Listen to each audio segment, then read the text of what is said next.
Tausiah yang akan disampaikan oleh Bapak Dr. Haji Dasat Latif, SOS, SAG, MSc, PhD. Kepada Bapak dengan hormat dipersilakan.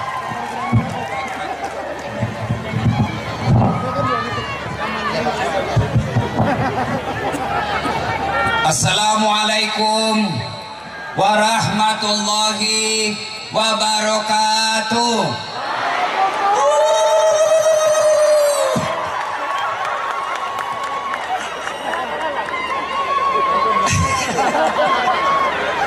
Saya bayangkan bagaimana nasib sobi itu, Ibu.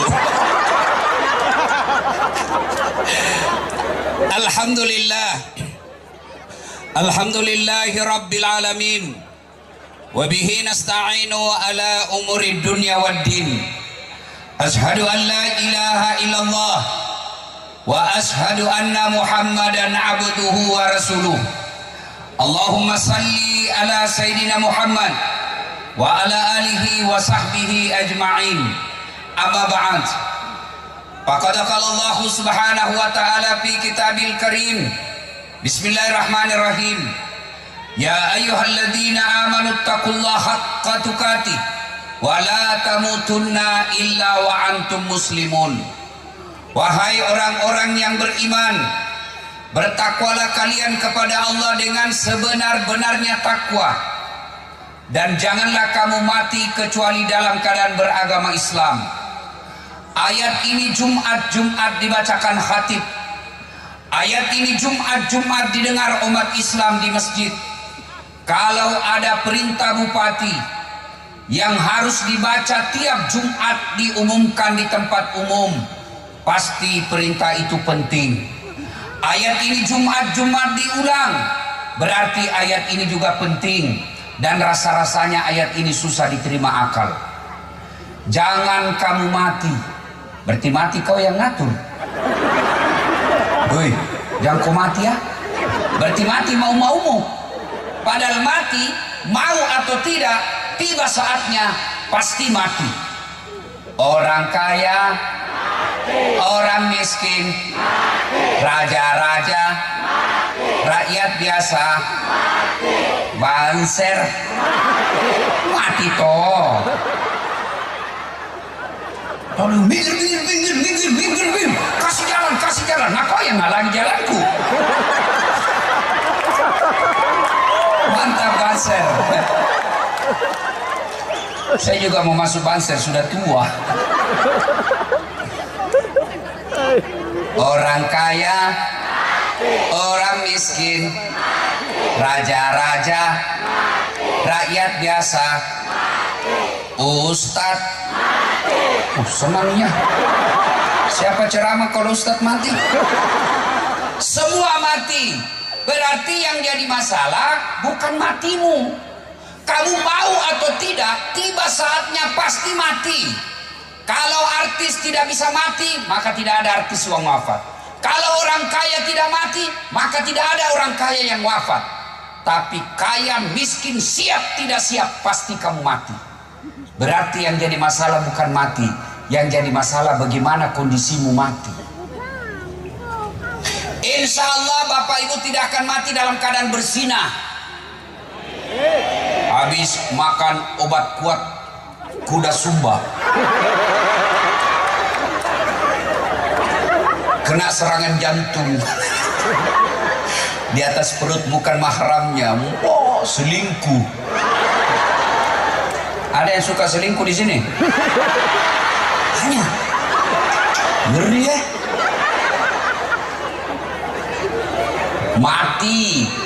Mati kafir.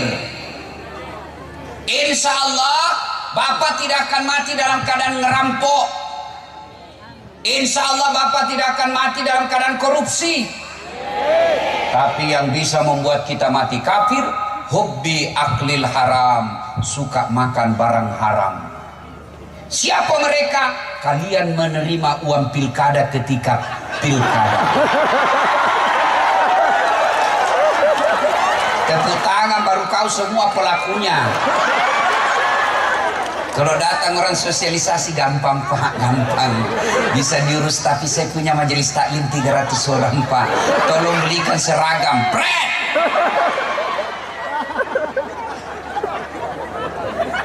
Siapa lagi yang bisa mati kafir? Mereka yang jadi pegawai lalu makan uang haram selama dia pegawai. Dengar ini para pegawai. Yang pegawai honor.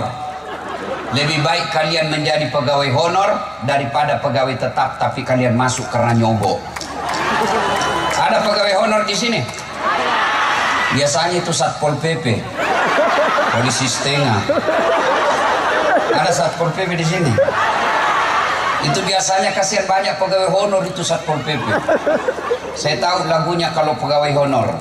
Berakit-rakit dahulu, berenang-renang ke tepian, sakit-sakit dahulu, susah-susah dahulu, lalu kemudian tetap susah. Itu pegawai honor itu.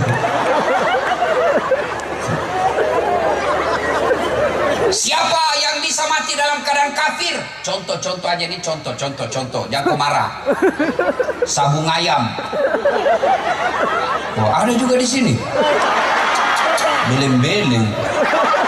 Ah, didapat sama polisi. Wih, judi liar. Polisi, jangan lari. Masih lari juga. Jangan lari. Masih lari. Polisi tidak bisa kejar. Kenapa? Polisi besar perutnya. Kan ada juga itu polisi besar perutnya tuh. Jangan lari. Nggak bisa Pak. Akhirnya polisi tembak peringatan ke angin. Dah. Masih lari, tembak 2 kali. Dah. Masih lari, tembak peringatan 3 kali. Dah. Masih lari, terpaksa dilumpuhkan. Duh. Tembak kakinya, kepalanya dikena. Saya tanya tembak ke polisi, bos, bagaimana caranya? Kakinya kok tembak, kenapa kepalanya kena? Dia bilang, soalnya waktu ditembak dia jongkok.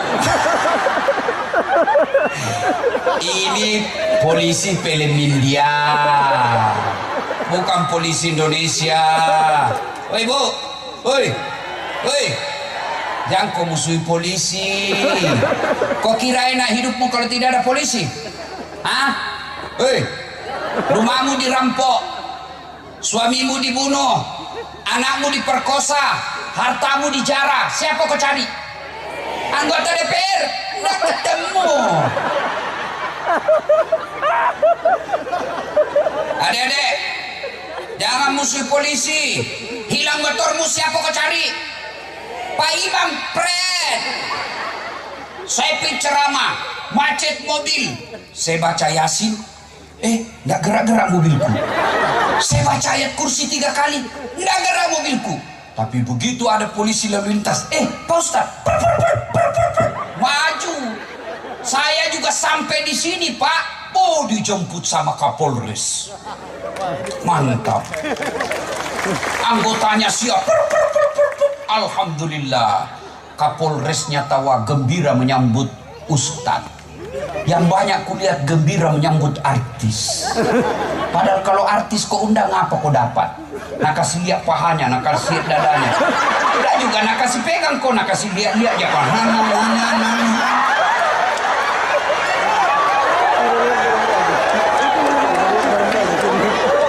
Masya Allah. Jangan musuhi polisi.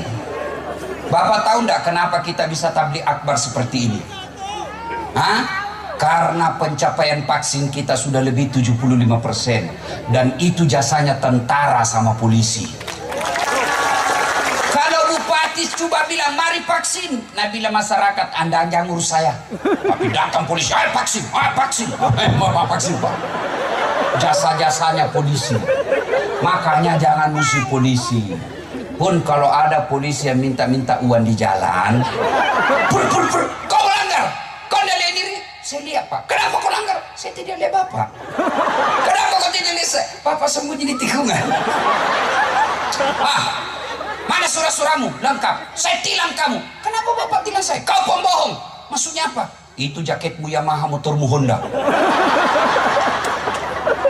Itu polisi film India. Bukan polisi Indonesia. Lihat deh Pak Kapolres malam ini, lengkap pasukannya, ada poluan-poluannya. Masya Allah. Kalau masih ada gadis, mudah-mudahan saya doakan kau cepat dapat jodoh.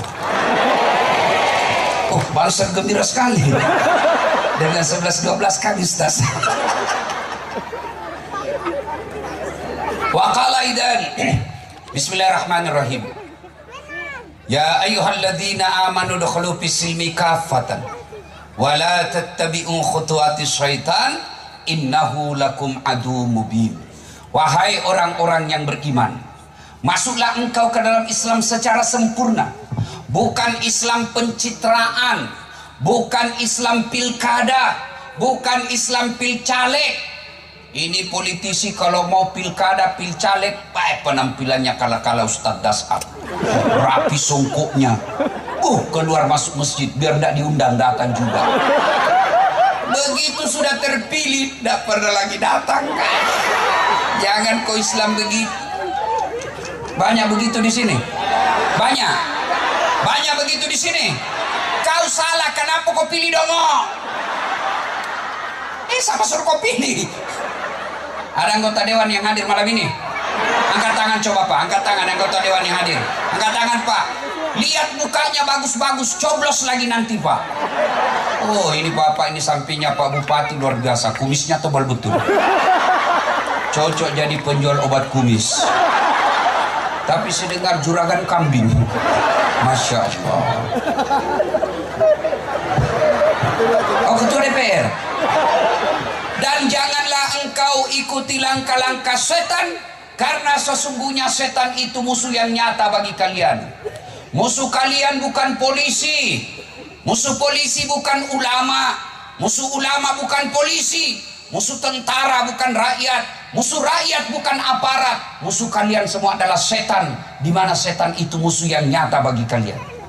Dan ternyata di tempat ini juga masih banyak setan yang berkeliaran. Setannya bukan pocong, bukan uka-uka, tapi apa? Handphone. Orang sudah ceramah masih sibuk juga. Siaran langsung juga baru cuma 3 penontonnya. Ibu-ibu yang pegang HP-nya, saya doakan suamimu kawin lagi. Saya mau kok. Simpan dulu HP, simpan. Tidak usah ada rekaman. Kalau bapak merekam, gambarnya tidak jelas, suaranya tidak jelas, dan jauh kan, ibu pasti tergoda kalau pegang handphone. Itu setan itu goda kamu. Pegang handphonemu, pegang HPmu. Itu setan. Sudah itu kemudian buka HPmu, buka, ada WhatsAppmu. Setan. Maka ketika ada dakwah supaya kalian cas imannya baik, simpan dulu itu HPmu. Kita mau dengar Ustaz, rekam sendiri. Kalau kerekam sendiri tidak jelas. Gimana caranya? Nih ada kamera saya bawa. Gimana caranya Ustaz? Nonton nanti di YouTube. Tulis halal bihalal Sumba Timur. Selesai. Sudah nonton, jangan lupa like and share. Kalau artis kau ikuti apa kau dapat? Hai guys, kita lagi beli sepatu guys. Nah kasih kau sepatunya. Tapi kalau Ustadz kau follow, kau dapat ilmunya pahala. Kau amalkan ilmunya pahala. Kau sebarkan ilmunya pahala. Itu amal jariah. Maka follow Das Atlati. Yang punya IG adik-adik sekalian, kau follow saya. Das Atlatif 1212 centang biru. Ya. Wa qala idan. Bismillahirrahmanirrahim.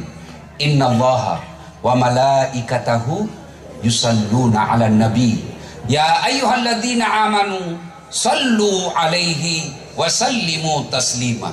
Sesungguhnya Allah dan para malaikatnya bersalawat kepada Rasulullah Muhammad sallallahu alaihi wasallam. Maka wahai orang-orang yang beriman, bersalawatlah kalian kepada Rasulullah dengan sebaik-baik salawat. Suatu kali Nabi lagi duduk-duduk dengan malaikat Jibril. Tiba-tiba Nabi melihat ada malaikat lebih 1 juta jari-jarinya. Masya Allah. Ibu-ibu berapa jari-jarimu ibu? 10. Cacat kau itu. Dari jari-jarinya kakimu 20. Ini malaikat lebih 1 juta jari-jarinya. Nabi kagum. Jibril, malaikat apa itu deh? Banyaknya jari-jarinya. Itu malaikat yang Allah tugaskan mencatat air ketika hujan. Nabi datangi, malaikat banyak jari-jarinya. Malaikat, betul kau mampu mencatat air ketika hujan? Ya, ku catat yang jatuh di laut, ku catat yang jatuh di gunung, ku catat yang jatuh di darat. Semua aku catat, tak setetes pun yang tidak aku catat ya Muhammad. Makanya saya sibuk dengan jariku yang banyak ini. Lalu malaikat ini berkata, ya Muhammad, ada satu yang tidak mampu aku catat, lebih banyak daripada air hujan itu. Apa gerangan? Ketika umatmu berkumpul di padangan merdeka, wai ngapu. Pahlawan. Jantung mah terlalu cepat GR, kan baru datang ke sini. Lapangan merdeka, pahlawan. Lalu mereka bersalawat bareng-bareng kepadamu. Orang yang hadir bersalawat sama-sama di situ. Saya tidak bisa mencatat betapa banyak pahala Allah turunkan di tempat itu. Perlu saya informasikan, Bapak, orang masuk surga bukan tidak ada dosa. Kalau orang masuk surga tidak ada dosa, tidak ada isinya surga, Pak. Mana ada manusia yang tidak ada dosanya? Ini di depan saya semua ini banyak semua dosanya ini. Alasan istrinya rapat, ternyata pergi merapat. Ya kan? Mana ada manusia yang tidak ada dosanya? Semua kita punya dosa. Lalu kenapa orang masuk surga? Timbang pahala kebaikannya, timbang keburukannya. Ternyata timbang punya timbang. Lebih berat kebaikannya, meskipun 0,1% saja selisihnya, dia masuk ke dalam surga. Maka ketika berkumpul seperti ini, bersalawatlah kepada Rasulullah, karena pahalanya lebih banyak daripada jumlah air hujan. Maka saya mau dengar orang-orang Sumba, mana lebih kencang suaranya ibu-ibu? Karena ibu-ibu yang banyak begini tadi. Saya mau dengar mana lebih kencang suara ibu-ibu dengan bapak-bapak. Bisa malam ini kita tanding? Nah, bapak-bapak diam, ibu-ibu dulu. Ikuti salawat saya, Bu. Ikut salawat dengan saya, Bu, ya. Sholatullah ayo Bu, yang di belakang. Ala toh Rasulillah Sholatullah ala Yasin. Nilainya 8,5. Itulah perempuan Pak Bupati, tidak bisa keras, namanya sahdu. Suara begitu yang kasih nafsu kita, Pak. Ditelepon, makanya ibu-ibu janda, dedek gadis, kalau kau ditelepon Pak Kadismu jangkau mendayu-dayu. Assalamualaikum. Waalaikumsalam. Di mana orang tidak selingkuh? Lagi di mana, Dek? Di rumah aja Pak Kadis. Lagi ngapain? Baring-baring dong. Jangan kok begitu, karena pasti kita tergoda. Coba kok tegas kalau ditelepon Pak Kadis. Assalamualaikum, Dek. Waalaikumsalam. Lagi di mana? Di rumah. Lagi apa kok telepon-telepon? Berhenti kok ditelepon besok. Bahaya ini, adik, tidak bisa digoda ini. Ini Waalaikumsalam. Candeda. Ibu-ibu diam, ibu-ibu diam, ibu-ibu diam. Sekarang bapak-bapak, ayo Pak, jangan mempermalukan jenis kelamin. Ayo, ayo Pak Banser, ayo bareng-bareng, yuk. Sholatullah ala toha Rasulillah. Sholatullah ala Yasin. Nilainya 8,9. Diam. Sekarang di depan kita ini, yang baris pertama kita dengar ini bos-bos, pejabat-pejabat. Ayo Pak Kapolres, Pak Dandim, Pak Bupati, jangan mempermalukan pejabat, Pak. Kalau kau pindah, kita dengar. Diam kau semua, kita dengar ini. Yuk. Yang di depan ya. Alat Rasulillah. Salatullah ala Yasin. Nilainya 9,9. Kenapa Ustaz? Karena Bupati belikan saya tiket.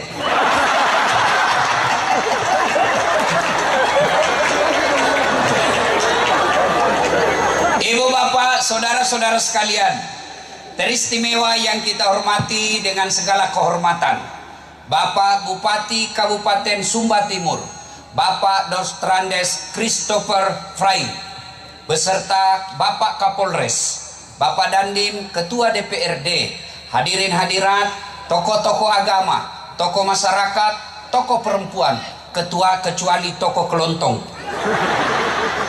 Dan teristimewanya lagi yang saya muliakan, Ibu Bapak, tokoh-tokoh agama dari non-muslim yang saya doakan semoga Bapak selalu bahagia, dilindungi dan dirahmati oleh Allah Subhanahu wa taala.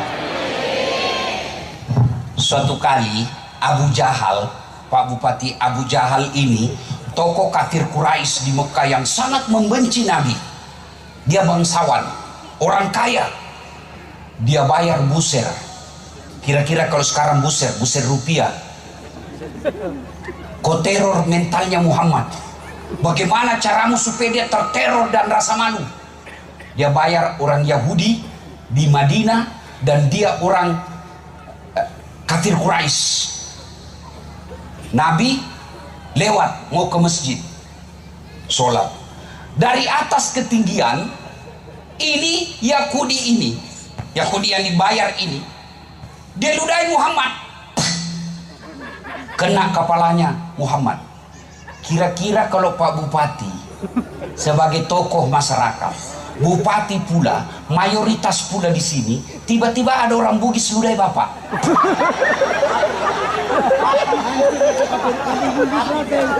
Mati kok. Nggak selama sama kau cilaka.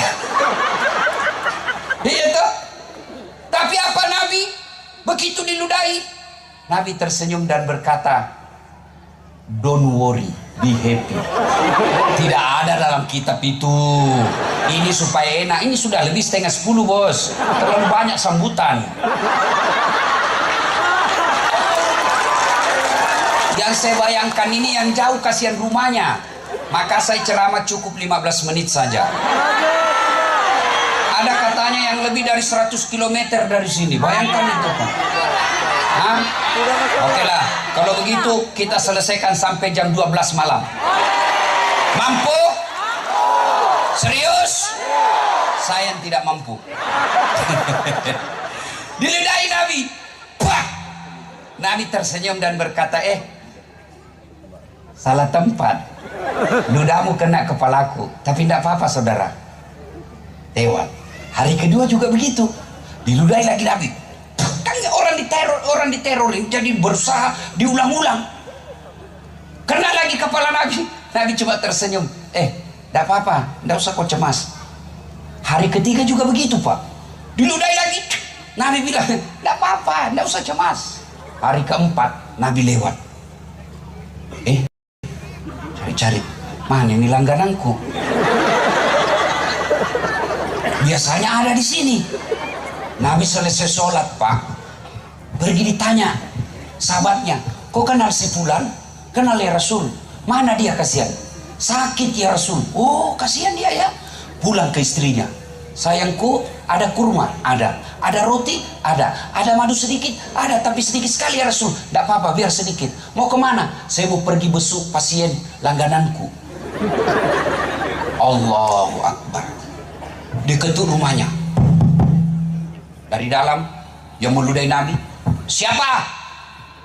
Muhammad. Muhammad siapa? Langgananmu.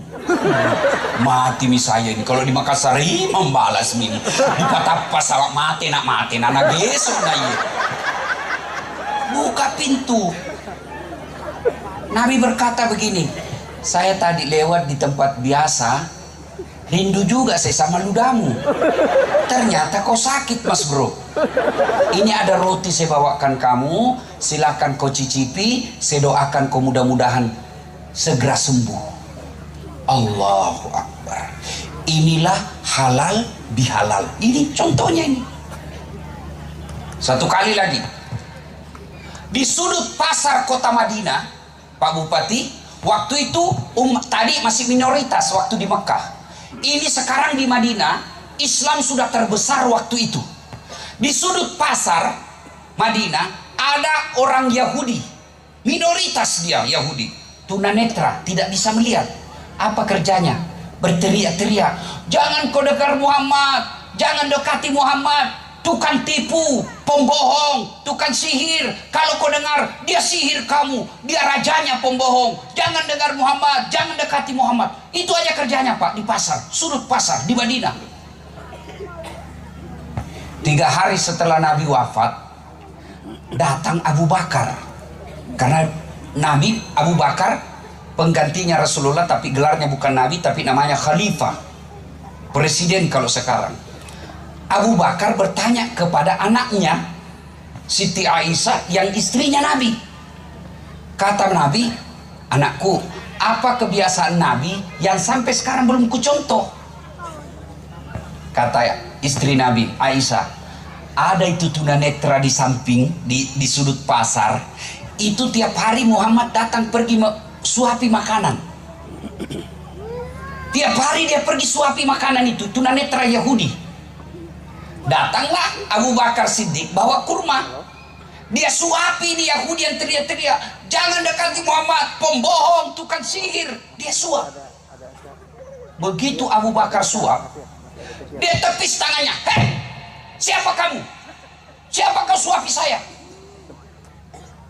Mana itu yang kemarin suapi saya? Kamu bukan yang suapi saya selama ini. Kenapa? Ternyata cara Abu Bakar menyuapinya beda. Abu Bakar kasar, Nabi lembut Pak. Jadi dia tahu, bukan kamu yang selama ini suapi saya. Siapa kamu? Dia bilang, saya Abu Bakar, temannya yang selalu menyuapi kamu selama ini. Mana dia? 3 hari yang lalu wafat. Siapa dia? Dialah Muhammad, Nabi kami, Rasulullah Sallallahu Alaihi Wasallam. Menetes air matanya Yahudi. Ternyata yang menyuapi saya selama ini dialah orang-orang yang selalu saya hina dan saya teriak-teriaki. Itulah halal bihalal. Kisah ketiga, Nabi diteror di Mekah, terancam beberapa kali mau dibunuh. Bayangkan Pak, beberapa kali mau dibunuh. Dan siapa yang mau melakukan pembunuhan? Pamannya sendiri, Abu Lahab. Jadi saudaraku, kalau ada pejabat publik, ada ustadz, ada ulama, kau dibully, biasa men, biasa. Jangan kau jadi pejabat publik kalau kau tidak mau dikritik. Kalau kau tidak mau dikritik, kau jadi direktur CP angin ribut. Kalau jadi anggota DPR, jadi bupati, kepala dinas, kau dikritik, wajar. Kenapa? Kamu pakai uang rakyat. Bukan di sini, bukan di sini. Kau tahu ndak? Saya bisa sampai di sini. Saya Syawal umroh. Jadwal ceramah saya itu Pak Bupati padat. Saya ini laki-laki jarum super. Jarang di rumah, suka pergi. Tapi bukan Jisamsu, janji manis nyatanya palsu. Itu anggota DPR luar negeri. Ya kan? Nah, ada jamaah saya, ketua supporter PSM. Dia bilang, Ustaz, dia ikuti saya terus. Kemana saya sholat, diikuti saya terus. Tolong jadwalnya Ustaz, saya sudah janji bupatinya Sumba. Beliau non muslim, tapi mau sekali dengar Ustaz ceramah langsung live. Banyak caraku dek. Tolonglah Ustaz, tolonglah Ustaz. Saya bilang, malah jauh juga itu, nggak masuk dalam peta kayaknya. Datang Pak Ustaz, datanglah Pak Ustaz. Boy, siapa yang punya upaya Pak? Pak Bupati Christopher. Karena ketua PHBI mau undang saya Pak, susah. Mahal tiket. Saldonya saya dengar cuma 2 juta. Masya Allah, kita doakan Pak Bupati sehat walafiat dan keluarga. Bayangkan dia sumbang lagi 5 ekor sapi. Kalau saya pengusaha muslim di sini Pak, saya agak tersinggung. Masa orang non muslim sumbang ke 5 sapi? Dan kau banyak duitmu. Orang kaya seperti ini yang pelit, sekek, kikir galak, paku jambatan. Begitu kau diantar mako pergi kubur, nah tunggu mako malaikat, nah putar milama mako tunggu sekek. Tahu itu orang bikin halal bihalal 50.000 jika sumbang. Sesa cilaka. Kita doakan Pak Bupati sumbang lagi sapi mudah-mudahan ya. Amin ya. Doakan. Jadi kalau kalian ada juga acara-acara seberang agama kita yang bukan bersifat ibadah, sumbangku juga. Balas nanti kebaikannya Pak Bupati dalam acara-acara helat yang lain, insya Allah. Kan tidak enak kalau saya yang sumbang bos, karena saya jauh. Tapi kalau kau menyerah kau sama orang kaya yang sumbang, baik saya sumbang. Kalau kau merasa tidak mampu, ya saya yang lakukan.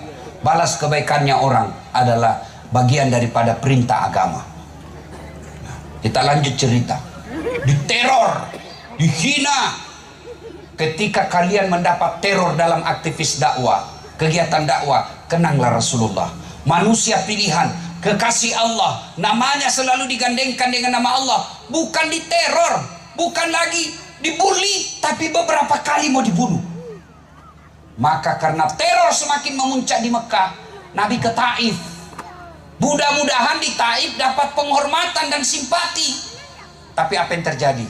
Sampai di Taif, Nabi dilempari, Pak. Siapa lempari Nabi? Anak-anak remaja. Dilempar, keluar kau, penipu, penyihir, keluar kau. Sumber keributan. Berdarah pipinya Nabi. Datang malaikat Jibril, muncul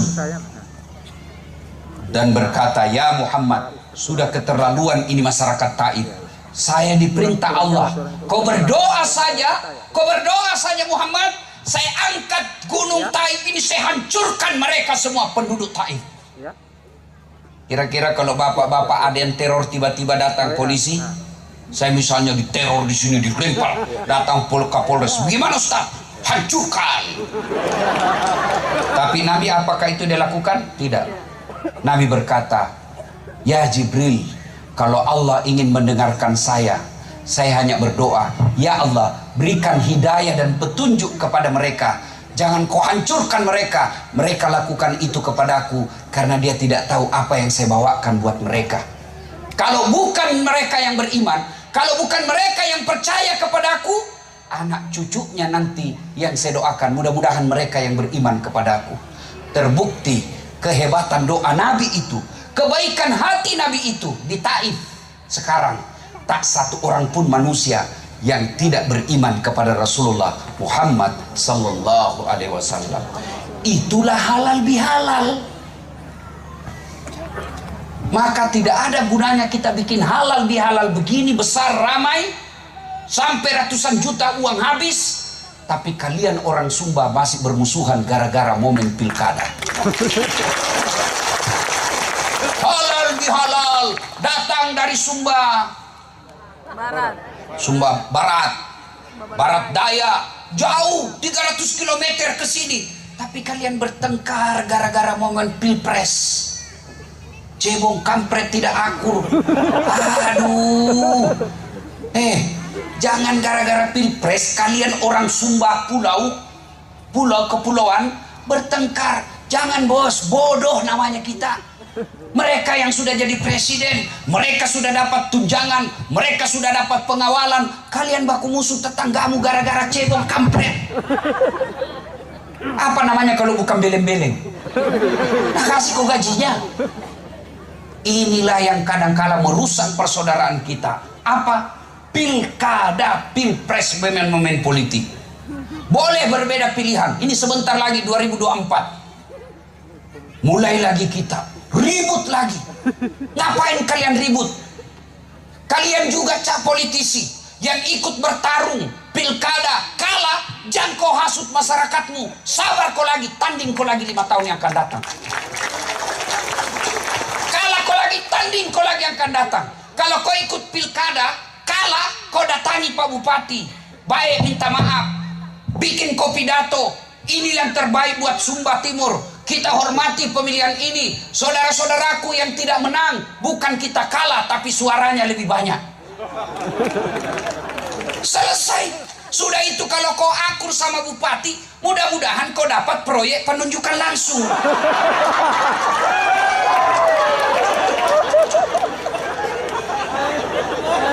Kalau kau musuhan apa kau dapat? Kepada saudaraku juga para politisi, jangan kau bodoh-bodohi masyarakatmu. Jangan kau hasut. Berikan mereka, setiap ada pilkada selalu ada penanda tangan, siap menang, siap kalah. Tapi begitu dia kalah, kalian juga tim sukses. Ini yang menghasut kadang-kala ini tim sukses. Kenapa? Karena dia mau sukses. Dapat baleho disuruh bikin baleho 10, 5 aja dia bikin, dia makan 5.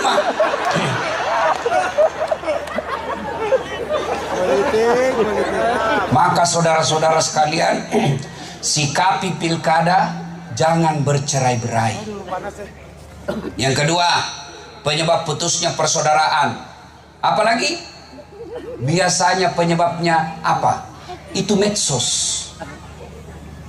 Berita-berita bohong, hoax, fitnah. Mentang-mentang kau tidak senang sama yang menang, ada berita curang, sebar. Ternyata yang kusebarkan berita bohong, fitnah. Marah yang kena berita itu, dia lapor ke polisi, masuk ke penjara, pelanggaran undang-undang IT, masuk 5 tahun. Orang yang menang tidak ada lihat lagi kamu. Hati-hati. Gibah, cerita kejelekan orang, itu bisa menyebabkan persaudaraan. Kata tadi, semua kita dengar panitia menjawab, tidak ada manusia suci yang tidak punya dosa. Semua kita pasti punya salah. Maka yang terbaik bukan yang punya dosa, tapi mengakui dosamu dan kau minta maaf. Itulah halal bihalal. Yang suka memfitnah, yang suka cerita kejelekan orang, itu yang memutuskan tali persaudaraan. Biasanya ini penyakitnya ibu-ibu. Damai tapi gersang. Syukurnya Sumba, gersang tapi damai. Ibu-ibu ini tukang gosip. Saya aja ikut dia gosipi. Begitu dia lihat saya tadi lawan, ada yang bilang, ih itu juga bajunya waktu di YouTube. Tukang gosip. Penyakitnya ibu-ibu. Kalau bapak-bapak kan tidak suka gosip. Maka yang bisa memutuskan tali persaudaraan adalah gosip. Selama masyarakat kita hobis gosip, dan gosip sekarang lebih canggih daripada 10-15 tahun yang datang. Kalau dulu kita mau gosip harus bertatap muka. Sekarang dukungan teknologi dan didukung oleh setan, gosipnya satu di Sumba, satu di Sumbawa, satu di Jakarta, satu di Surabaya, satu di Bali. Bergosip di mana? Grup WhatsApp. Maka kalau kalian mau menjaga kerukunan di sini, berhenti gosip. Biasa ada orang bilang, benar itu yang saya cerita Ustaz, memang begitu sifatnya itu anggota DPR. Justru benarnya namanya gibah. Kalau salah namanya fitnah. Saudaraku, jangan kau sebarkan berita-berita yang tidak ada faedah meskipun itu benar. Itu namanya mengutamakan kemaslahatan umat. Ada berita kita dengar, betul kejadiannya, ada datanya, ada faktanya. Tapi kita pikir, kalau kita sebar ini, rusuh orang di Sumba. Kalau rusuh Sumba, siapa yang rugi? Siapa yang rugi? Orang Bugis yang ada di Makassar? Tidak. Siapa yang rugi? Masyarakat Sumba sendiri. Lihat itu di Arab sekarang.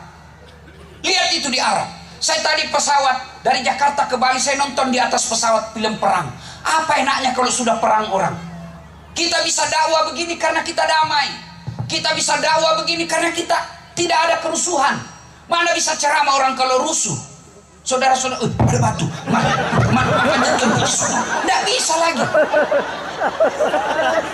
Maka merugi kalian kalau kalian gara-gara fitnah, gara-gara berita bohong, gara-gara berita tidak benar, kalian sebarkan rusuh. Benar aja dalam Islam. Dengar ini baik-baik Bu. Benar saja kalau itu berita benar, tapi di dalamnya ada kerusuhan, di dalamnya ada kerusakan, maka agama mengajarkan hentikan penyebarannya. Berhenti kau meskipun itu benar. Apalagi berita salah. 2. Hoax yang menyebabkan fitnah, ghibah yang menyebabkan putus persaudaraan. Yang ketiga apa? Sakwa sangka, sangka buruk. Ketemu Pak Bupati di bandara, enggak juga disapa, padahal saya dulu tim pemenangnya. Beliau tidak sapa karena buru-buru. Ditelepon sama istri, cepat pulang, cepat pulang. Ketemu ustaz, kok tidak disapa? Lagi stres ustaznya. Sangka baik. Ibu-ibu, tidak mungkin di sini, di Sumba ini, damai dan tentram kalau masyarakatnya suka sakwa sangka buruk sangka sama satu dan lain-lain. Tidak mungkin. Jangankan satu kabupaten, satu pulau, rumah tangga saja tidak akan bahagia kalau penduduk rumah itu, penghuni rumah itu, suami buruk sangka pada istri, istri buruk sangka sama suaminya, percaya tidak akan pernah ada kedamaian di rumah itu. Contoh ibu, bagaimana kau mau tenang kalau selalu kau periksa HP-nya suamimu? Kalau ada kau dapat cinta lama berseri kembali, apa kau dapat? Nah, kalau kau dapat ada WhatsApp salah-salah suamimu, mau kau apa? Hah? Begitu kau bilang ceraikan saya, langsung sudah bilang ceweknya, alhamdulillah, saya terima kau dengan terbuka. Makanya nggak usah kau urusi. Ayo, nggak enak juga itu kalau selalu kau periksa HP-nya suamimu. Apa yang kau mau dapat? Lebih sangka baik. Kenapa? Karena dosanya suamimu, kalian sebagai wanita muslimah, Allah kasih keistimewaan. Apa keistimewaan? Kalian tidak tanggung dosanya suamimu. Suamimu tukang judi, suamimu perampok, suamimu pezina, suamimu pemabuk. Kalian menjadi istri yang baik, kau tidak tanggung dosanya suamimu. Barang hebatnya perempuan Islam, sebelum diadili dosa-dosanya, ada 4 laki-laki yang melindungi di depannya. Sebelum ibu bersalah dan mau diperiksa, dicari dulu siapa laki-laki yang melindungi. 4. 1, bapakmu. 2, suamimu. 3, saudara laki-lakimu. 4, anak laki-lakimu. Ini dulu ini perkarakan baru kamu. Itu hebatnya. Jadi kau tidak usah cemas soal dosanya suamimu, dia tanggung sendiri. Lebih kau cemaskan dosamu. Jangan ketawa, saya serius ini. Ini juga perempuan selalu kasih bingung kita. Bertengkar, hamil lagi.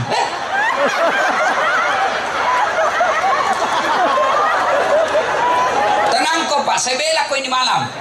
Karena saya tahu kau takut sama istrimu. Hei Bu, hei. Kau kira enak jadi laki-laki? Coba lihat kasihan itu suamimu. Kau kira dia tidak malu kalau kau pulang kampung tidak pakai emas? Malu juga itu. Berkumpul semua istri-istri saudaranya, tapi kamu kasihan bajumu. Malu juga itu kita sebagai suami. Tapi apa boleh buat, rezeki dari Allah, bukan kita yang ngatur, Allah. Maka jangan kau selalu teror suamimu. HP-nya diperiksa. Bagaimana kita tidak serangan jantung? Sampai-sampai Pak Bupati, ada teman saya, dia bilang, Ustaz, pernah suatu ketika saya angkat takbir Allahu Akbar, tiba-tiba bunyi handphoneku. Dan itu handphone barusan saya jawab odo-odo kuat tuh SMA. Bunyi handphone, ada istriku di samping. Gelisah saya sholat Ustaz. Bagaimana hukumnya itu Ustaz? Istrinya lihat, langsung istrinya bilang, tenang mak, kau sholat, lanjutkan, saya tidak periksa di HP-mu. Baru dia tenang sholat. Coba itu pengaruhnya ibu, kalau kau selalu periksa HP-nya suamimu. Sengsara perasaanmu. Tapi coba kalau kau baik sangka, telepon suami pagi-pagi tidak jawab, oh berarti lagi sholat duha suamiku. Telepon siang tidak dijawab lagi, oh berarti lagi sholat duhur berjamaah di masjid. Telepon sore belum jawab, oh dia lupa ini HP-nya di sadelnya motor.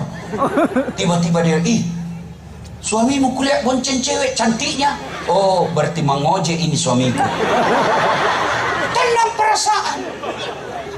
Karena tidak enak juga itu selalu dicurigai. Kita baru pulang capek di kantor, baru datang, dari mana kau? Mana itu HP-mu? Kita sampai kantor, telepon dulu, di mana? Kok ribut, saya di kantor ini. Dia dengar, mana itu? Saya di kantor. Tidak percaya, coba video call. Hehehe. Ini semua korban di depan ini. Kalau itu jeleknya itu perempuan, Pak. Satu kali kisalah ingat terus. Itu perempuan Pak Kapolres, ahli sejarah. Kesalahan 5 tahun yang lalu masih naulang itu Pak. Makanya jangan coba-coba bikin kesalahan. Saya juga HP ku Pak, kupalsukan namanya orang yang selalu telepon saya. Karena dulu waktu saya di kampung ada cinta-cinta monyet. Sekalinya saya viral, wah dia telepon terus sekarang. Saya mau blokir, nanti dibilang saya sombong satu kampung. Saya mau terima, perasaannya istriku dong. Akhirnya Pak Bupati ku tulis namanya di HP ku, penjual batu bata. Suatu ketika menelpon lagi, ya saya lagi santai-santai, bunyi. Istriku bilang, Ustaz, ada telepon tak? Dari siapa sayang? Penjual batu bata. Jangan panik Pak, jangan panik. Kalau panik kentara kita Pak. Saya kuasai, baru saya tarik nafas. Tagihan itu sayang, jangan Kak, tagihan. Aman Pak. Kan perempuan paling takut tagihan toh.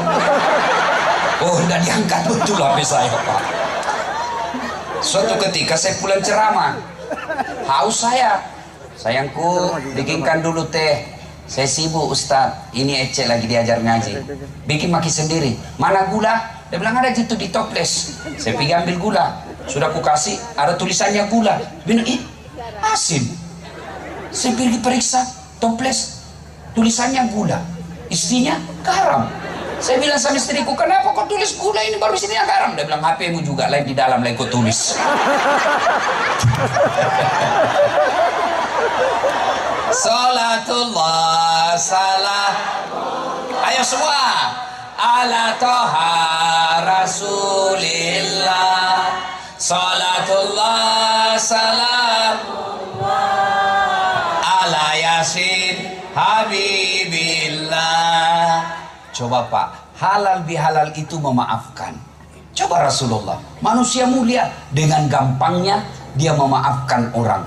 Bukan cuma memaafkan, tapi dibalasnya dengan membawakan kue dan doa. Itulah orang Islam yang disebut rahmatan lil alamin. Bagaimana kalian mau memaafkan orang lain? Nah, istrimu saja kau tidak maafkan, suamimu aja kau tidak maafkan. Bagaimana kita memaafkan tetangga? Suami aja kita tidak maafkan hanya gara-gara WhatsApp salah kirim. Karena ada tong itu namanya, Ibu, WhatsApp salah kirim. Cewek masuk, ada tanda-tanda lope. Kau juga Pak, kalau salah kirim, blokir ki, jangan korespon. Siapa ya? Anu Pak, oh Mbak. Asal dari mana? Banyuwangi. Boleh ketemu ndak? Terserah Bapak aja.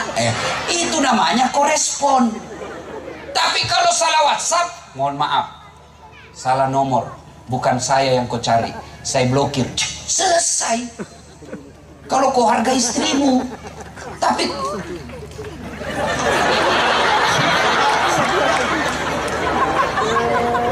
Bapak juga hargai istri. Kan tidak gampang, kasihan jadi istri. Coba lihat istri kita, kasihan. Coba lihat itu. Dia tinggalkan Sulawesi, dia tinggalkan Jawa, dia tinggalkan Bali. Untuk apa? Datang mengikuti suaminya. Dia rela itu.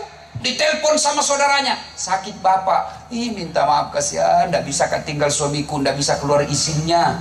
Padahal orang tuanya sakit. Tapi dia lebih pilih mempertahankan suaminya. Itulah istri. Maka wajar ketika Nabi katakan, bukan umatku suami yang tidak tahu menghormati istrinya. Bukan kok umatnya Nabi. Coba kalian itu istri kita, kasihan. Bajunya masih itu yang tahun lalu. Coba lihat itu istri kita. Cukai ngomel. Memang begitu perempuan Pak. Kalau ada perempuan tidak ngomel, pasti ada kelainan itu.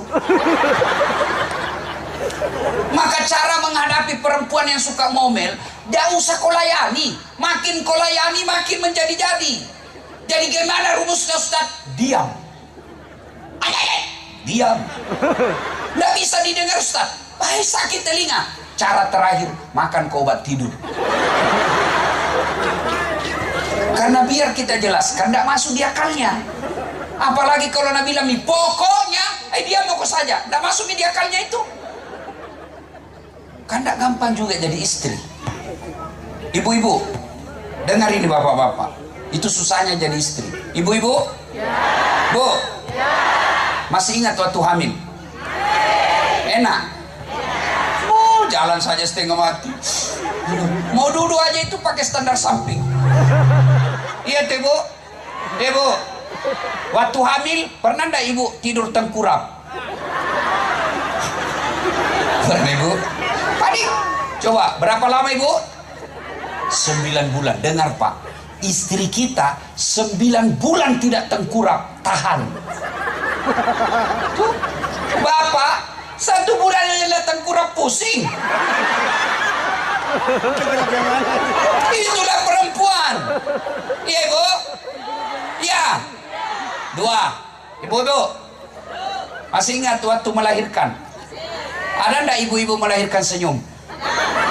Mentang-mentang istri anggota DPR keluar kona.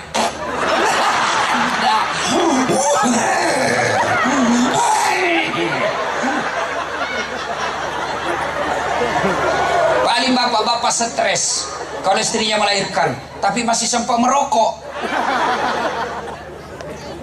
Saya waktu melahirkan istri saya ikut membantunya. Lalu saya kesimpulan, kalau ada suami yang tidak tahu menghargai istrinya, lihat dia ketika melahirkan itu istrinya. Pilihannya hanya 2, tidak setengah mati, mati sekalian. Dan berapa banyak ibu-ibu wafat melahirkan anaknya, dan ketika ditanya, ketika dipilih sama dokter, kalau menyelamatkan anak ibu yang lewat, kalau menyelamatkan ibu anak yang mati, apa dia pilih? Biar nih saya dok, anakku kau selamatkan. Itulah istri. Kita paling stres ketika ngidam. Apa ngidamnya? Tidak bisa tidur istriku Ustaz. Kenapa? Nanti dia bisa tidur kalau dia duduk, dia lihat saya duduk di atas lemari. Jadi kalau mau tidur istrinya naiklah di atas lemari. Saya belum berhenti, kau nak kasih bodoh-bodoh gitu istrimu. Membalas itu. Iya toh? Bapak mana pernah rasakan namanya melahirkan? Yang ketiga, bu-ibu, masih ingat waktu menyusui? Masih ingat waktu menyusui? Apalagi waktu tumbuh giginya.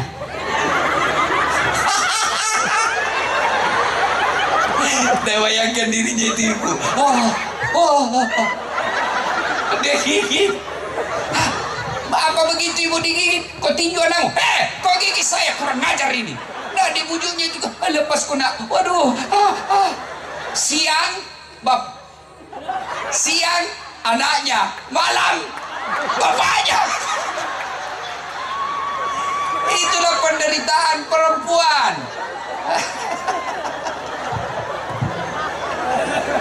Maka Pak, tidak mungkin bisa kita rukun kalau dalam rumah tangga saja kita rukun.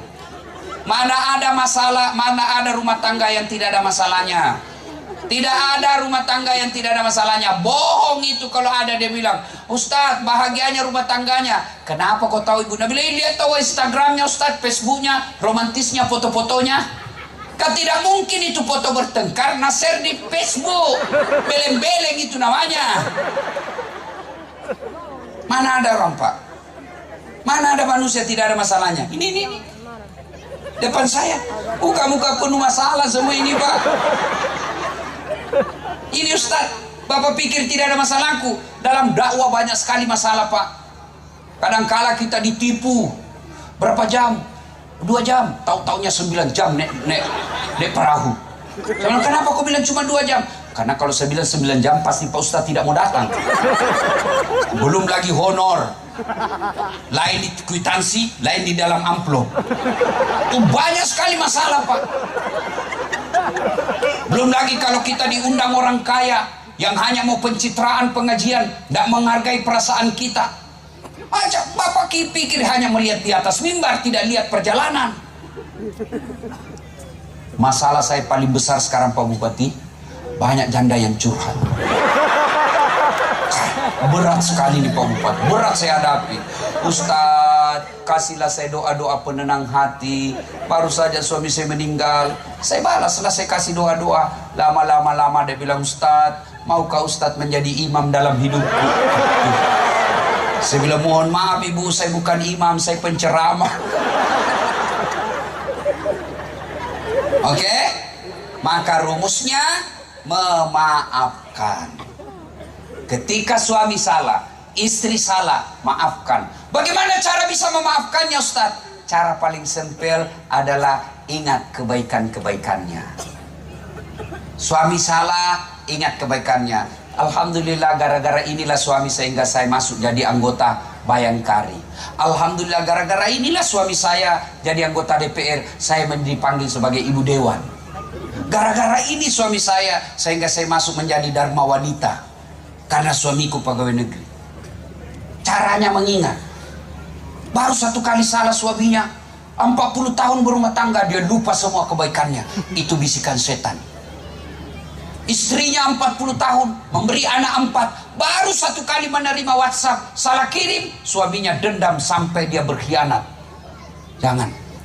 Kalau ada kesalahan dalam rumah tangga, bukan dengan saling mempermalukan, bukan dengan saling memaki, apalagi sampai melukai fisik istrimu. Kata Nabi, kau bukan umatku.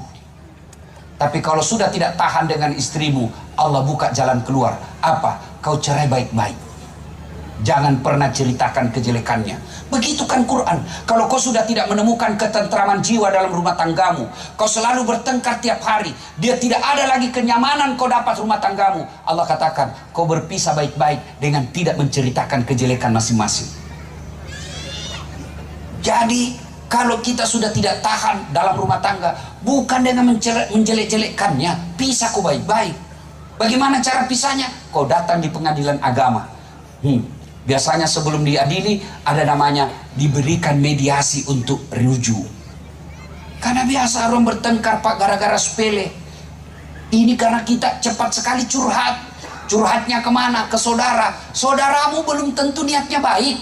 Bisa jadi dia dengki. Kenapa? Suaminya pengangguran, suamimu baik agamanya.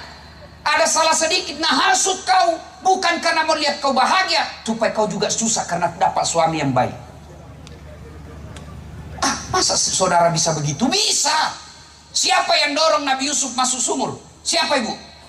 Siapa? Saudaranya sendiri. Masa si jelek itu sifatnya napamanku itu, Ustaz? Siapa yang Abu Lahab? Yang menghalangi Nabi dakwah? Saudaranya bapaknya Nabi. Saya sepupu itu, Ustaz. Siapa Abu Sofyan? Sepupunya Nabi. Maka kalau ada masalah rumah tanggamu, jangan kau curhat kepada tetanggamu. Jangan kau curhat sama saudaramu. Curhat kemana? Kepada Allah. Gimana caranya? Itulah doa. Saya tidak tahu berdoa, Ustaz. Bahayanya itu kalau kau tidak tahu berdoa. Nah, berdoa itu tidak harus pakai bahasa Arab. Berdoa itu tidak harus pakai bahasa seperti Quran. Berdoa itu kata Nabi, silakan kau pakai bahasa ibu. Apa bahasa ibu? Bahasa hari-harimu. Bahasa Bugis boleh, bahasa Jawa silahkan, bahasa Sunda boleh, bahasa apa saja boleh. Bahkan boleh pakai bahasa isyarat.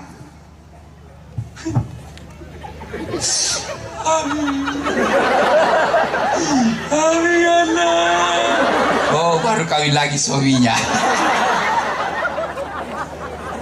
Sudah, daripada kau bahasa Arab tidak tahu artinya, nanti bingung malaikat.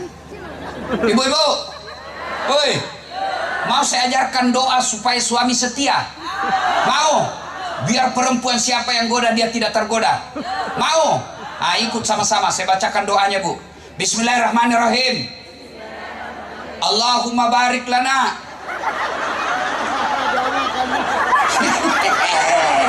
Doa makan itu dong. Itu kenapa? Karena kau pikir bahasa Arab. Daripada kau bahasa Arab, lain di mulut, lain di hati. Bingung malaikat. Apa maksudnya ini, ibu? Mau supaya setia suaminya, nah doa makan, nah baca. Maka tidak harus pakai bahasa Arab. Boleh ibu berdoa begini. Ya Allah, engkau sudah tahu apa yang ku mau, maka kabulkan. Supaya cepat doamu dikabulkan, bagusnya tengah malam. Jam 2, jam 3 dini hari.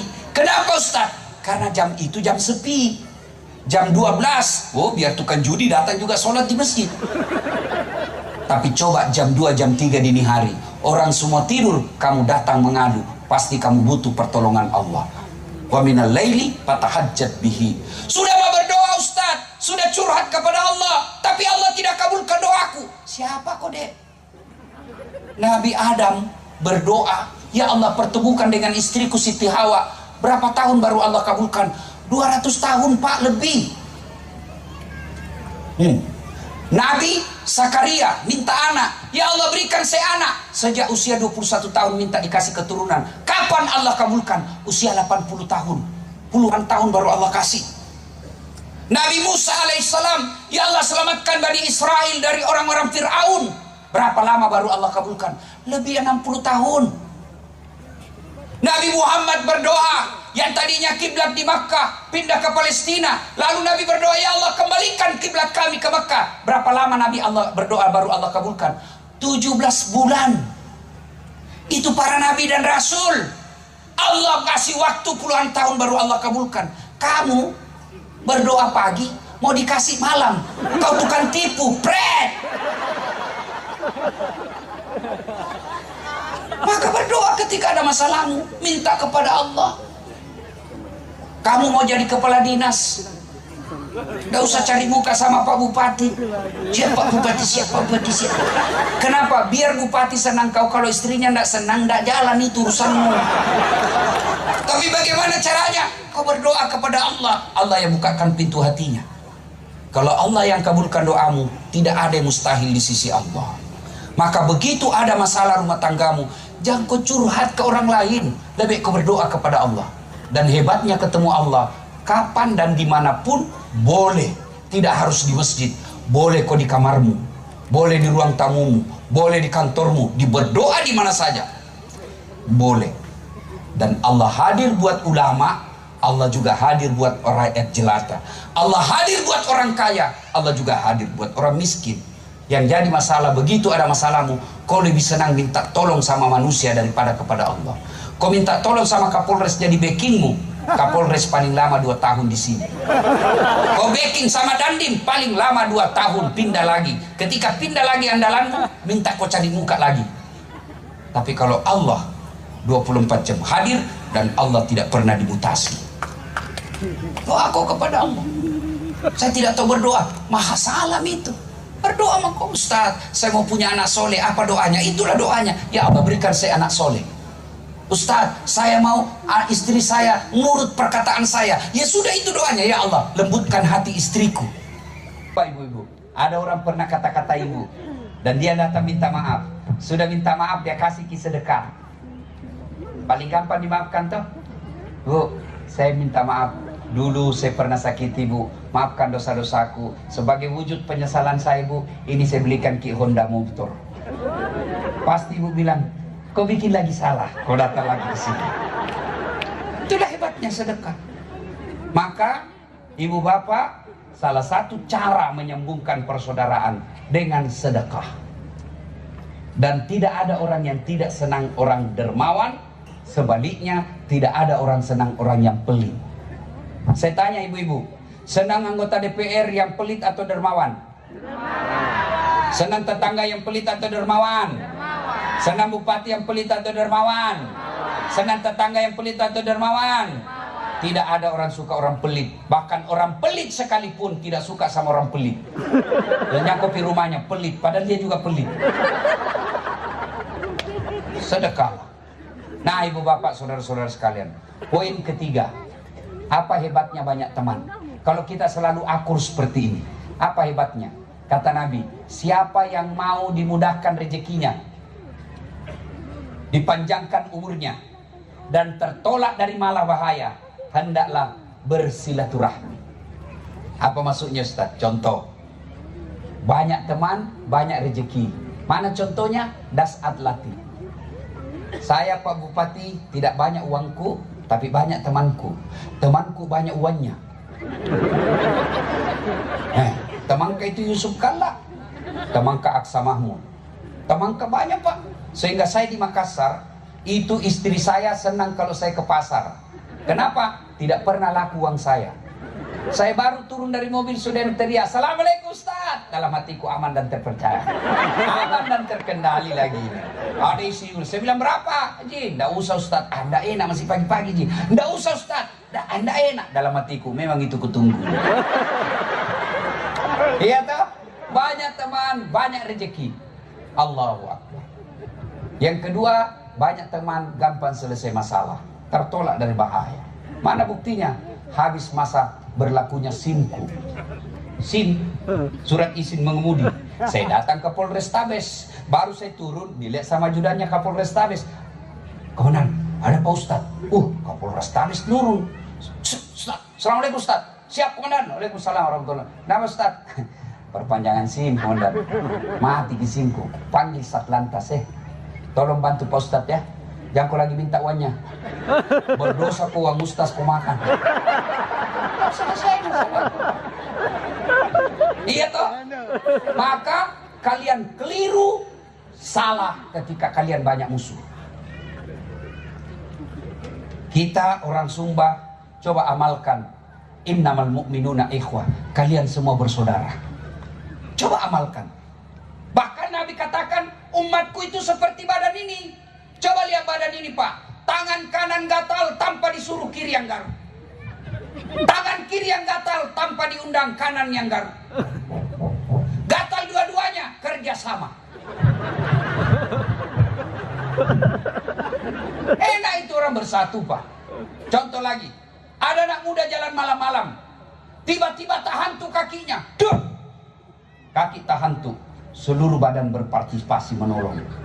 Pertama yang bereaksi, aduh, kakiku kesian. Yang berikutnya mata mencari, mana yang luka. Yang berikutnya mulut meniup, yang berikutnya tangan mengusap. Padahal kaki yang bermasalah, semua anggota tubuh ikut berpartisipasi. Tidak ada anak muda tahan, jalan kok sama suku, jalan kok lagi, jalan kok. Begitu kalian mestinya orang Sumba.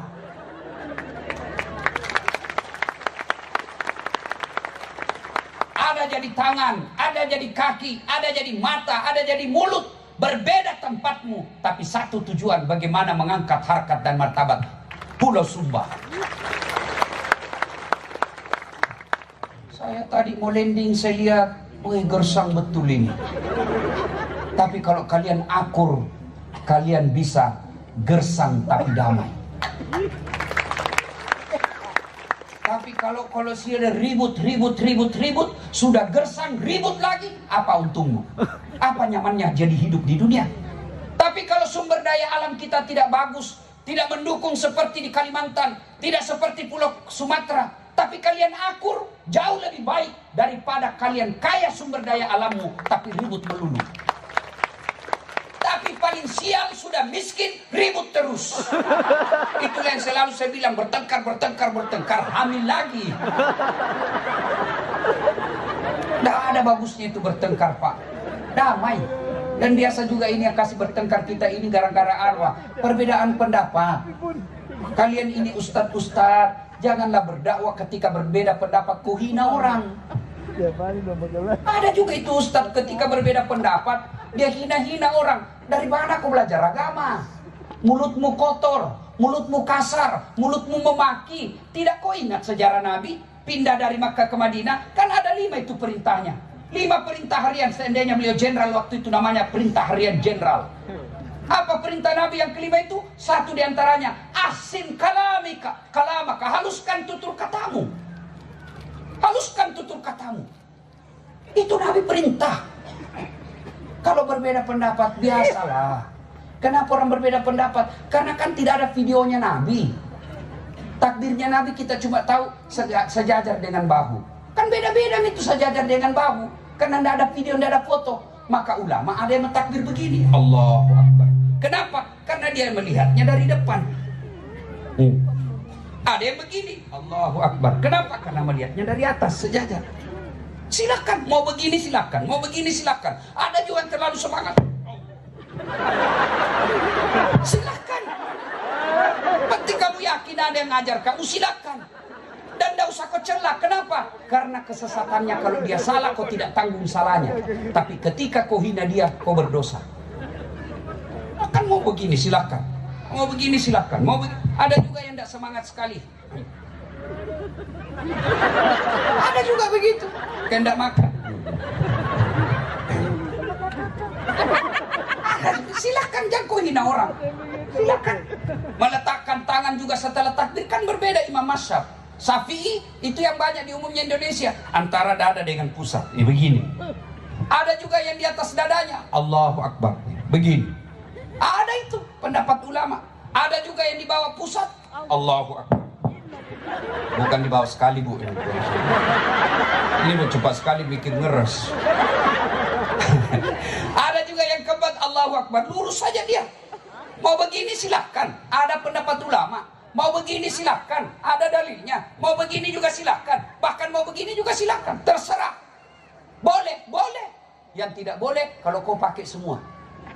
Allah Akbar. Sudah pasti salah itu.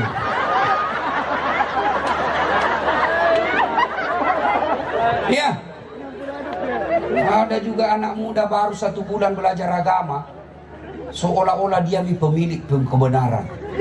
Biasa juga adik-adik, salah satu dampak dari keterbukaan sekarang itu belajar orang agama gampang.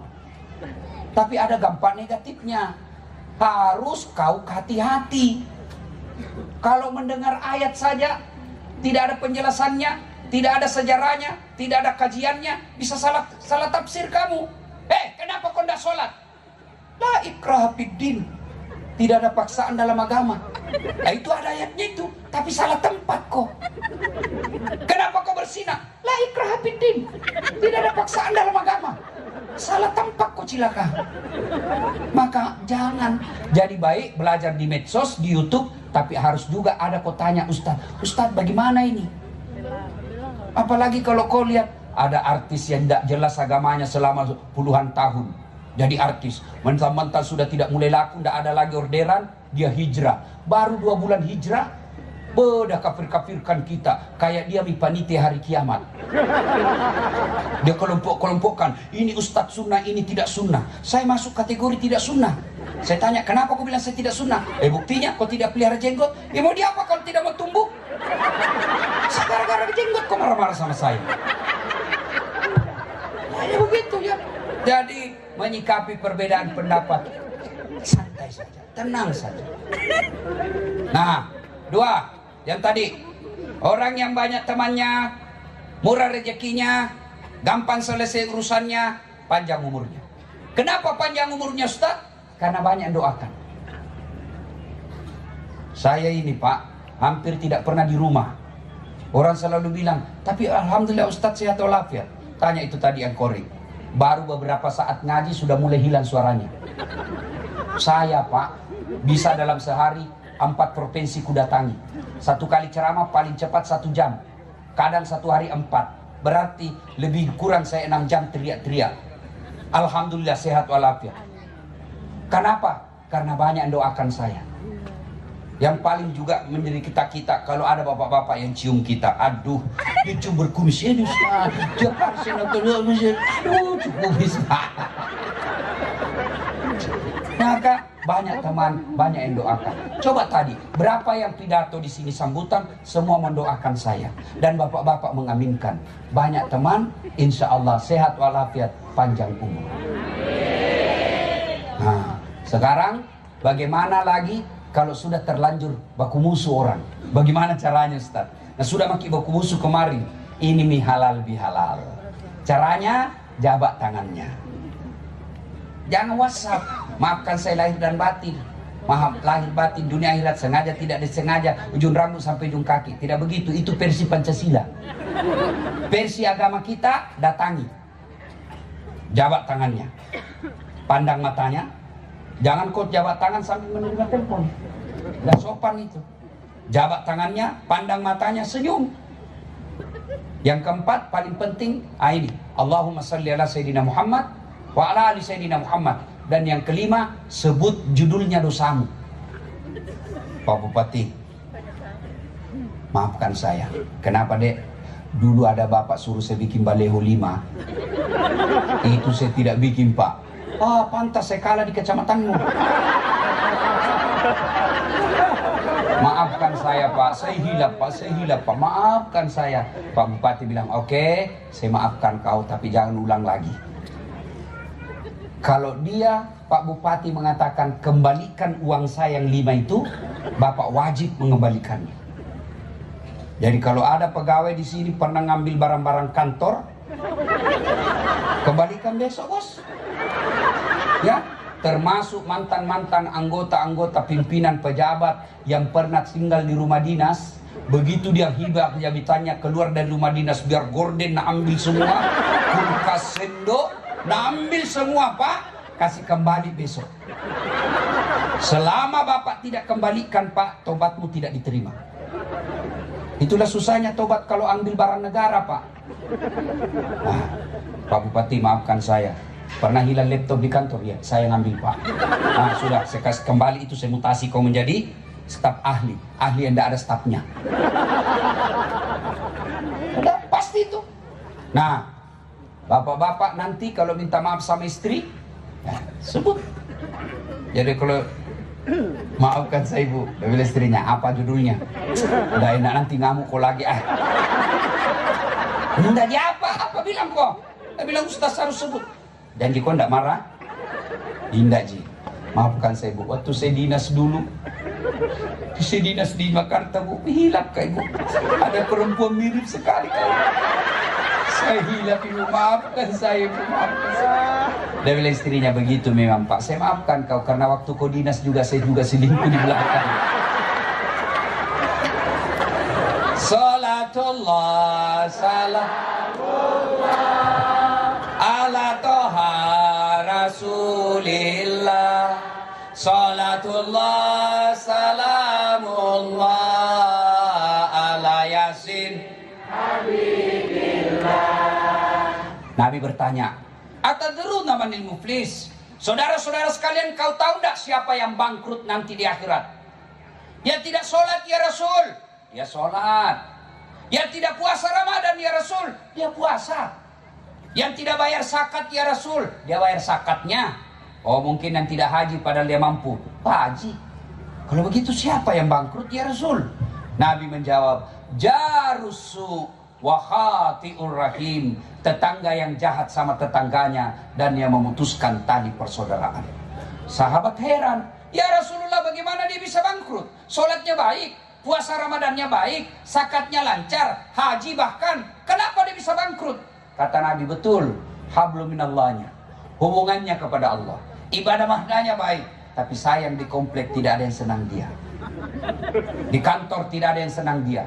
Dia di komplek depan rumahnya bertengkar gara-gara parkir, samping kanannya bertengkar gara-gara got, samping kirinya bertengkar gara-gara taman, belakang rumahnya bertengkar gara-gara binatang ternaknya. Nih, kalau dia pahalanya nanti restor, ya Allah ini sholatku 40 tahun. Datang tetangganya, tunggu dulu, saya pernah naserobot pagarku hanya karena dia teman sama Dandim. Nah ambil pagarku setengah meter setiap hujan di kampungku, pasti kehujanan rumahku, saya minta keadilan. Allah berfirman, ambil sholatnya 20 tahun. Ada lagi tetangganya, tunggu dulu, saya juga pernah satu kantor, di kantor bupati, dia fitnah saya, katanya mobilku hasil korupsi, gara-gara fitnahnya saya dimutasi, saya minta keadilan. Allah berfirman, ya sudah, ambil juga sholatnya 20 tahun. Habis sudah itu sholatnya 40 tahun Pak. Ada lagi, saya juga pernah difitnah gara-gara caleg. Saya jual sawahku, saya kalah gara-gara fitnahnya. Katanya anakku yang lurus rambutnya bukan anaknya suamiku, karena suamiku keriting rambutnya.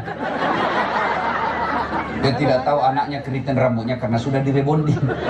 Gara-gara fitnahnya, saya kalah.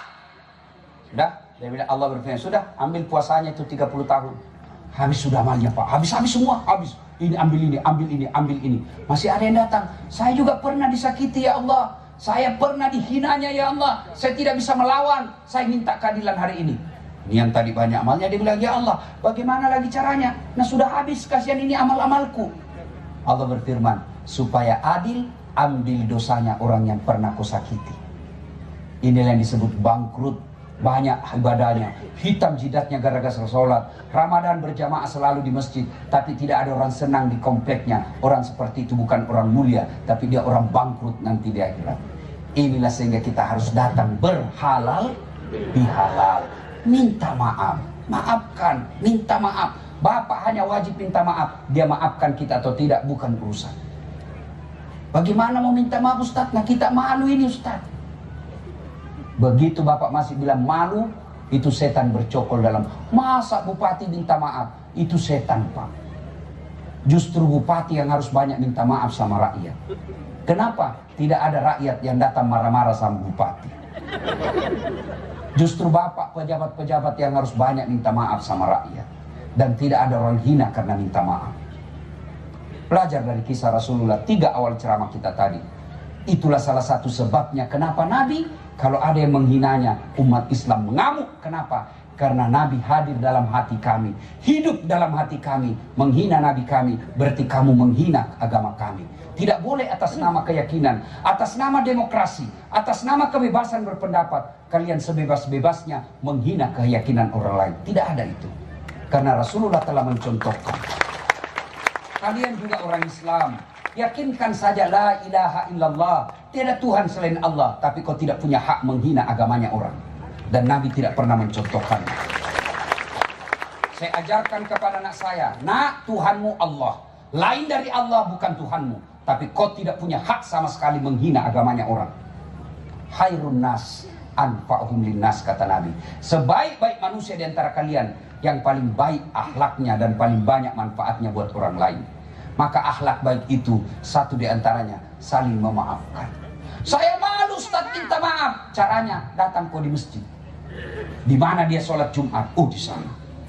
Begitu dia angkat takbir, kau dekat di dengannya. Allah, sudah dekat, sudah mulai senyum-senyum.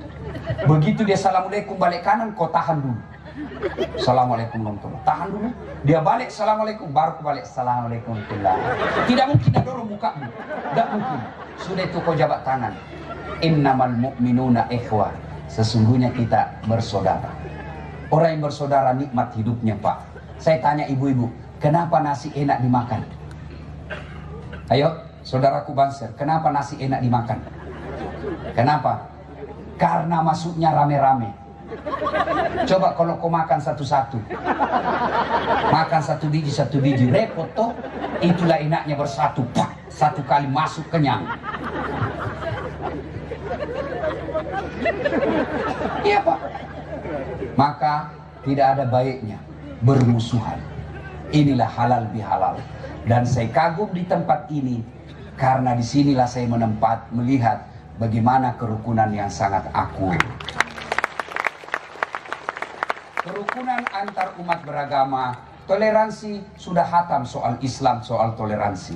Mana ada, maka kami kecewa, kami tidak masuk akal ketika ada orang yang mengatakan Islam radikal, Islam intoleran, Islam anti NKRI. Perlu Bapak tahu, tidak ada dalam agama kami membenci negara. Bahkan Nabi dalam hadisnya, hadis itu sebagai pedoman beragamanya kami orang Islam. Nabi dalam satu hadisnya mengatakan, hubbul watan minal iman. Cinta negara adalah bagian daripada iman. Maka kalian kalau membenci negara boleh, tapi jangan sampai kau anarkis. Bagaimana caramu kalau mau memperbaiki negaramu? Bukan dengan nutup jalan bakar ban, bukan dengan cara menghina berteriak-teriak. Bagaimana caranya? Kau masuk jadi anggota DPR, buktikan kalau kau ada pendukungmu. Bertanding kau. Saudaraku, mana ada senikmat beragama di Indonesia? Mana ada negara senikmat seperti Indonesia? Di Indonesia, Anda mau bangun masjid, gampang. Di Saudi, di Mesir, di Malaysia, tetangga kita sama-sama Melayu. Tidak mungkin kau bisa bangun masjid tanpa izin kerajaan. Tidak mungkin. Indonesia ada tanahmu sedikit, bangun masjid biar tidak ada IMB-nya jadi. Mau kau dakwah di Mesir, di Saudi, di Malaysia, tidak mungkin kau bisa mendakwah di atas mimbar kalau tidak dapat izin dari negara. Di Indonesia, artis 10 tahun tidak jelas hidupnya, agamanya pun tidak jelas, baru tobat 3 bulan dia kafir-kafirkan kau. Boleh dia ceramah di YouTube. Kita mana bisa. Di negara lain, di Indonesia luar biasa. Anda mau bikin pesantren biar banyak duitmu, mau bikin pesantren harus ada perkenan dan izin dari negara. Di Indonesia ada rumahmu kecil, kumpul anak ngaji, jadi lagi pesantren hafal Quran. Allahu Akbar. Negara kita Pak, orang Saudi orang Amerika, orang Eropa, orang Australia datang ke Bali hanya untuk apa? Lihat sawah yang bertumpuk-tumpuk. Keluar duitnya ratusan juta. Kalian tidak perlu keluar uang ratusan juta. Keluar kau saja rumahmu, lihat kau sawah. Enaknya Indonesia. Orang Eropa, Australia, Amerika datang ke sini melihat apa? Hanya mau melihat gunung. Kalian tidak perlu keluar uang, lihat gunung. Keluar rumah saja kau lihat gunung. Alhamdulillah.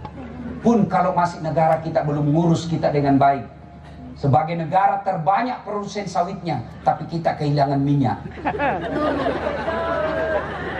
Siapa salah? Kau salah sendiri, salah kau memilih pemimpin. Kau cari pemimpin yang mau disogok, menyogok. Maka begitu kau terima sogokan 300.000, dia tidak urus kau 5 tahun. Kenapa? Dia bilang sudah mau kau bayar. Maka mudah-mudahan 2024 nanti kalian jangan berbeda.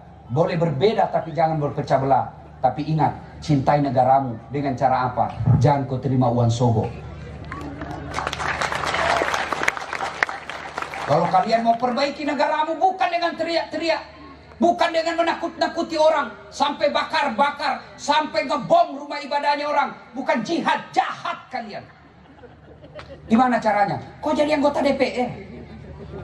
Masuk ke anggota DPR. Dalam kau anggota DPR, kau perbaiki negaramu, kau cintai kabupatenmu, jadi kau anggota DPR. Coba kalau orang memilih anggota dewan, bupati, tidak keluar uang banyak, maka terpilih pemimpin yang mencintai rakyatnya. Kalau kau bukan kau nikmati, anakmu nanti yang nikmati. Tidak perlu nyogok jadi kerja, lapangan kerja gampang, cari nafkah gampang, sekolahkan anak gampang, ibadah gampang. Kenapa? Yang memimpin kalian orang yang peduli terhadap rakyatnya. Tapi karena pilkada mahal, uang perahu, uang kampanye, akhirnya apa? Orang yang baik, cerdas, tidak ikut. Kenapa? Tidak ada duitnya. Pun kalau ada duitnya dia bilang, lebih baik saya jadi rakyat biasa daripada saya menyogok. Akhirnya yang berkumpul memimpin kalian, orang-orang yang tidak bagus akhlaknya. Siapa salah? Bukan salah mereka, salahmu semua karena kalian salah memilih pemimpin. Maka cintai negaramu, cintai Sumba ini. Dengan cara apa? Mari jaga kerukunan. Pilkada jangan membuat Anda berpecah belah. Pilpres jangan membuat Anda pecah belah. Keyakinan jangan menghina keyakinan orang lain. Mari rapatkan. Wa'tasimu bihablillahi jami'an wa la tafarraqu. Berpegang teguhlah engkau kepada tali persaudaraan agama Allah, dan janganlah engkau bercerai-berai. Itulah manifestasi, turunannya adalah sila ketiga Persatuan Indonesia. Ibu bapak saudara-saudara sekalian, banyak yang ingin kita sampaikan, tapi waktu jualah yang membatasi kita. Insya Allah lain waktu dan kesempatan kita akan lanjutkan lagi. Sebelum saya akhiri, saya ingin berpantun. Tolong dikatakan cakep kalau saya berpantun ya. Niat hati begini, belumpi ya. Lebat batang padi jerami, padi dipanen di pagi hari. Niat hati berpoligami, apa daya takut istri. Pantun kedua.